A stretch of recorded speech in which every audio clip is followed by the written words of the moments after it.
Hi, I'm Jacqui Tricarico on location at the NJEA convention here in Atlantic City, and so pleased to be joined now by Max Rodio, who's the president of Hammonton Pride and also the co-creator of a beautiful exhibit right behind you. Actually, it's called Drag is Not a Crime. I had the pleasure of already walking through over there. It's beautiful. Thank you for joining us. Thank you for having me. So I want to start though with Hammonton Pride because you created this organization in your hometown, born and raised in Hammonton, which is not too far from where we are in Atlantic City, South Jersey town. Tell us why it was a passion for you to create this organization in your hometown. Absolutely. So having been born and raised in Hammonton, I kind of got to the point where I felt like I needed to create a sense of community for the queer community in Hammonton because I knew that it existed. And I think that in cultivating that, it would have helped myself in my more formative years to have seen that community and be an inspiration for those younger kids as well as adults too. Yeah, and we were talking before we started this conversation about just being in the South Jersey area. There is a mix of different types of people, and I'm wondering what has been the reception from community members in and around Hammonton about the organization. Yeah, a mix is a good way to describe it. We've received a lot of support, a lot of silent support as well, but we've also received a good amount of backlash as well. Kind of, especially with drag, especially nowadays, it's become such a hot button topic, realistically for no reason. And that's why we're here today and in past exhibits to break down those misconceptions and hopefully, encourage those people who maybe once gave us backlash to learn a bit more. I want to get into that in just a minute, but tell me a little bit more about what the organization is doing outside of creating this and really setting this whole Drag is Not a Crime exhibit up here. And it was previously at the Noise Museum, part of Stockton University here in South Jersey. But tell me what else the organization is doing. Yeah, so we kind of started out with just pop-up events, whether it's open mic night. We've had panel discussions to learn more about our trans brothers and sisters and educate people on that. But our marquee event every year is our annual Miss Hammonton Pride pageant, where we crown a new Miss Hammonton Pride every November, and a lot of their stuff is exhibited here today.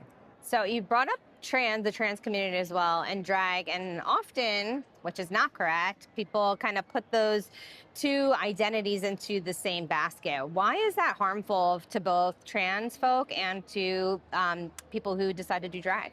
Yeah, so the trans community deals with a whole different set of issues in today's world than even the drag community does. Both of them obviously face terrible things than your average person. But you can be trans and participate in drag, or if you participate in drag does not automatically, have anything to do with your sexual or gender identity. So the two are very different, but like you said, they also coincide quite a bit. So drag is something, like you said before, lots of controversy around it, especially when it's presented to children. There's a lot of backlash about that. What are you hoping people take away today from the exhibit itself?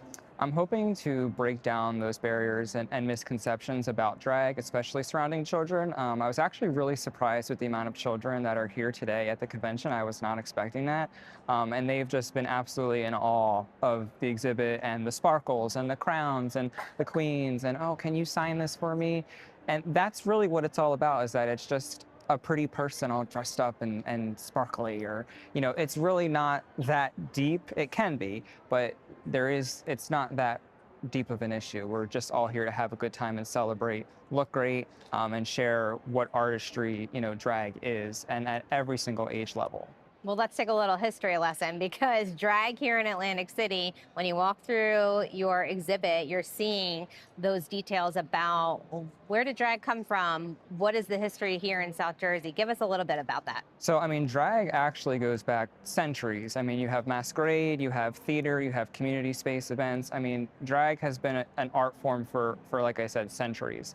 Locally here in Atlantic City, there was a thriving, gayborhood back in the day. With so many different nightclubs and hotels, and it really became a hot spot for the queer community in South Jersey. Unfortunately, in the mid, I'd say 60s or 70s, a mysterious fire burnt down basically a whole section of New York Avenue, and we lost that. We're starting to see that come back now, especially here in Atlantic City. But yeah, drag has always been rooted here in South Jersey. So people are walking through this exhibit. What are they seeing? Who are they seeing? And give us a little bit more of a taste of what they're experiencing. Yeah, so we have different vignettes throughout the exhibit. When you first walk in, we have a gorgeous handmade American flag / pride flag gown made by Dallas Dubois, or Miss Hammonton Pride 2023, which really embodies the drag is not a crime message, especially today in America. You know, we can be queer and we can be American. You know, we're entitled to those rights. We also feature a lot of the anti-drag rhetoric that has been shared throughout the last, few years, especially, because we're not here to sugarcoat anything and what exactly our community is dealing with. But they also see the full drag room where you can see exactly what it is that goes into getting into drag, and the layers and wigs and makeup and outfits and all of that. Plus, we include some of Atlantic City's history, like we mentioned, as well as a little bit of Hammonton's, now that we're adding to that. Crowns and scepters and a lot of gowns from our pageant that we host. And all of it is handmade by our Miss Hammonton Pride title holders. So it all literally comes from their heart and their hands.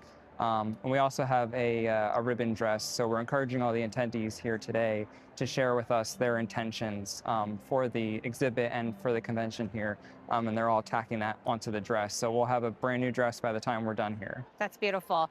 Now, if we're talking to some of the drag queens that are there today, what is it that inspires them and makes them want to go on this artistic adventure of doing drag? What is usually the driving force? Usually, sometimes it happens accidentally, whether, you're working in a club or a bar and someone throws you into drag and then you run with it. I know that's happened actually for two of our Miss Hammonton Pride title holders. They kind of fell into it, always have appreciated drag. But then once you get into it, it's almost like a superpower, almost intoxicating to become this other person, but it's actually really a piece of you that you're sharing on stage with the ultimate amount of confidence and glitz and glamour. And so yeah, the two of them, they kind of fell into it. But other people, whether you nowadays have grown up watching shows like RuPaul's Drag Race, that's opened the door to a lot of new drag, baby drag queens as they call them. So a lot of different ways to kind of get into it for sure. What are your hopes for the next chapter of the Drag is Not a Crime exhibit, as well as what's going on with Hammonton Pride? So I would love to continue to expand the exhibit or take it to different places. Maybe one day we'll have a permanent installation somewhere, but we have enjoyed sharing it. Like you said, with Stockton University, we had that actually on display for over 3 months. And now here today at the NJEA, which is an amazing honor. And Hammonton Pride as a whole will continue to grow our pageant and be, a force here in South Jersey, but hopefully also reach beyond that and show people that even in conservative areas such as South Jersey, we can bloom where we're planted. Well, we can't wait to see what you do next. And I mean, we're going to be showing a lot of video of the exhibit because it's just gorgeous. Yeah, it's really beautiful. We're so happy to share it with you. Well done. Thank you so much for joining us. We appreciate it. And thank you for watching. We'll be right back. One-on-One with Steve Adubato is a production of the Caucus Educational Corporation. Funding has been provided by NJ Best, New Jersey's 529 College Savings Plan, Stockton University, Johnson & Johnson, Bergen New Bridge Medical Center, the Northward Center, Robert Wood Johnson Foundation, Horizon Blue Cross Blue Shield of New Jersey, the Fund for New Jersey, and by United Airlines. Promotional support provided by NJ.com and by bestofnj.com,